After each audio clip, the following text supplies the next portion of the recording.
In today's video, I'm going to teach you how to crop images in Gimp. Cropping is one of the most useful editing tools because it helps you remove unwanted edges, improve composition, and resize your image area so the viewer focuses on what matters most. In Gimp, this process is simple, and I'll walk you through two common ways to do it. First, open Gimp on your computer. Once Gimp is open, go to the File menu, click Open, and choose the image you want to edit.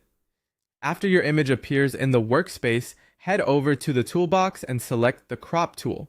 If you prefer keyboard shortcuts, you can also press Shift and C to activate it quickly. Now click and drag directly over your image to create a crop selection. This selection shows the area you want to keep. If the first selection isn't perfect, don't worry. You can click and drag the edges or corners to resize it until it frames the image the way you want. Take a moment here to fine-tune the selection, since a careful crop can make a big difference in how professional the image looks. When you're happy with the crop area, apply it by double-clicking inside the selected area or by pressing Enter on your keyboard. Gimp will immediately remove everything outside that selection, leaving you with your newly cropped image. If you want more precision, Gimp also lets you crop to a specific size or aspect ratio. Start again by selecting the crop tool, then look for the Tool Options panel. In that panel, enable the fixed option.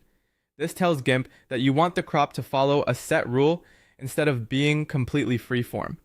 Next, choose either aspect ratio or size, depending on your goal. Aspect ratio is useful when you want a shape like 16 by 9, while size is better when you need exact dimensions such as 1080 by 1080.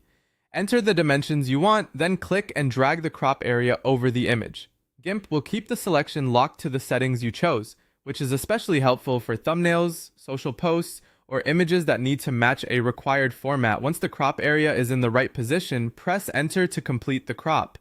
And that's all it takes to crop images in Gimp. Whether you're making a quick adjustment or setting an exact format, the crop tool gives you a fast and flexible way to clean up your images and make them look more polished.